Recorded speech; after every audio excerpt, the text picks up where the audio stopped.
All right, let's talk about this. The Kansas City Chiefs have made their first round pick in the 2025 NFL draft. And let me tell you, this one could turn out to be really interesting. So here's how it all went down. With the 32nd overall pick, the Chiefs decided to go all in on protecting Patrick Mahomes, and they did it by drafting offensive tackle Josh Simmons out of Ohio State. Now, here's the thing. We were actually supposed to be picking at no 31. That's because, we lost the Super Bowl to the 49ers. Still stings a little, not going to lie. But instead of staying put, Brett Veach pulled off a classic Veach move. He traded down one spot with the Eagles, slid us back to no 32, and grabbed an extra day 3 pick in the process. And honestly, it kind of feels like home for Veach at this point. I mean, think about it. He's made magic happen with late first-round picks before. This is just another roll of the dice in a familiar place. But let's get into the actual pick here. Josh Simmons, this is a guy who's been on the Chiefs' radar for a while now. During the whole pre-draft process, there were rumors, whispers, reports, you name it, linking Simmons to Kansas City. And it's not hard to see why. The dude has legit talent. We're talking high upside, potential franchise tackle kind of stuff. He's got the size, he's got the footwork, he's got the experience playing in a top-tier program at Ohio State. But there's always a but, right? And with Simmons, the issue has been injuries, specifically a patellar tendon injury that he suffered last season. That injury raised some big questions, and it's a huge reason why he slid down draft boards. If you were fully healthy, there's just no way you would have still been sitting there at 32. I mean, elite left tackles don't just hang around waiting to be picked unless there's something holding them back. And for Simmons, that something was medical red flags. But before we get into the details, hit the subscribe button, like this video, and leave your thoughts in the comments. Thank you for your support. Now, I know that makes some people nervous. Drafting a player with medical concerns, especially at a premium position like left tackles, always a risk. But here's why I'm not panicking. This isn't the first time the Chiefs have done this. Remember Trey Smith? Yeah, same kind of story. That was considered a first-round talent, but medical issues caused him to drop to the 6th round. And what happened? He turned into a foundational piece on our offensive line. The Chiefs did their homework on him, trusted their evaluation, and hit a home run. When I look at this Josh Simmons pick, I see that same kind of swing for the fences move if Simmons can stay healthy, and that's a big if, no doubt. But if he does, the Chiefs might have just pulled off another steal at a position where it's really hard to find value this late in the first round. Let's also talk about context here. The Chiefs' offensive line situation has been kind of chaotic lately, especially at left tackle. They've been cycling through guys like Kingsley Suamataia, Wanya Morris, Deal Humphreys, and even Joe Thuney stepped in at one point. It's been this constant shuffle trying to find someone who can protect Mahomes' blind side and bring some stability to the line. That's why this offseason, they've gone all in on fixing that spot.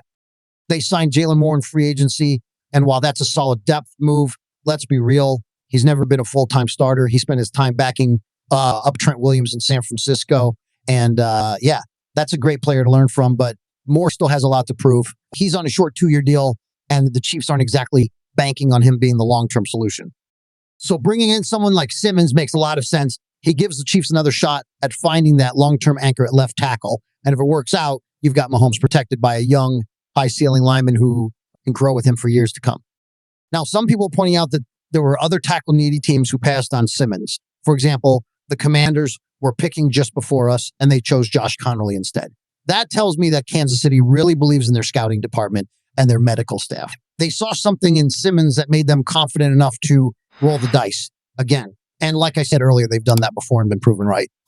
Josh Simmons is no slouch. The guy is 6'5", 317 pounds. He's played both left and right tackle, and he's got 31 career starts at Ohio State. He's not just some project. You're getting a guy who's already played at a high level against elite competition. That kind of experience matters, especially when you're stepping into a team that's contending for Super Bowls every single year.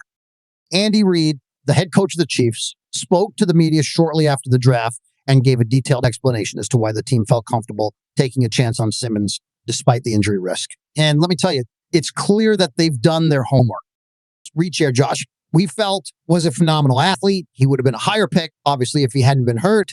Rick Burkholder, our vice president of sports medicine and performance, has done a lot of work with him, and he's in a good place. So it sounds like the team has confidence in Simmons' recovery, and that's a big reason why they pulled the trigger on him, even though other teams might have hesitated because of the injury concerns.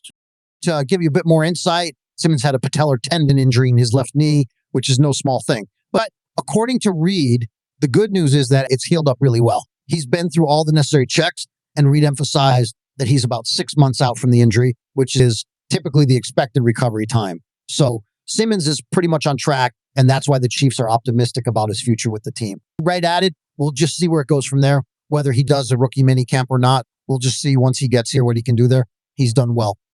Now, the Chiefs didn't just throw caution to the wind on this pick. They've spent a significant amount of time getting to know Simmons throughout the pre-draft process. This wasn't just a last-minute decision. You mentioned that they had multiple interactions with him, including meetings at the Combine, an official visit to Kansas City, and several virtual check-ins with him, one of which took place just the day before the draft. The team wanted to make sure that they were making the right call, and it's clear that they're confident in what they learned. As Reed said, we had a chance to bring him here. We met him at the Combine, so we had that visit with him. We brought him up here for one of the 30 visits and had a good visit with him there. We had a couple different Zoom visits with him as late as yesterday. Again, just to make sure we're doing our homework there. We felt comfortable with it. So despite the injury concerns, the evaluation of Simmons as a player never really changed. Reed believes, and I agree, that the Chiefs landed a premium player, especially considering the need at that position. Yeah, so what you heard from the guys announcing this thing was true. He would have been a top 5 or 10 pick.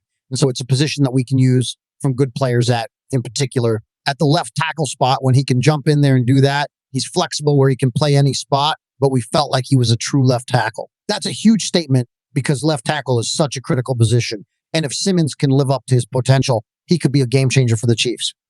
And that flexibility is going to be really valuable for Kansas City. With the additions they've made this offseason, including the signing of Jalen Moore, who can also play multiple spots on the line, the Chiefs have options. And I mean, they've got the pieces to be really versatile up front. Reed noted, yeah, we'll see where it goes. Andy Heck, the offensive line coach, plays those guys all over the place. So we'll just try to find the 5 best and get him in there going. I feel like he can go in there.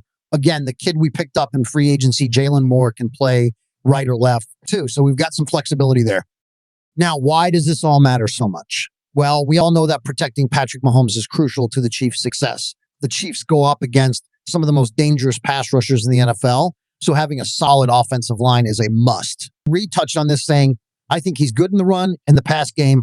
Obviously, you're looking for guys who can anchor down in the pass game, and that becomes important. Especially on the left side with a right-handed quarterback, we have such good player that we go against who play that defensive end spot that it's important that you get it. That's the truth. Having players who can hold their ground in pass protection, especially on the left side, is a key part of keeping Mahomes healthy and effective.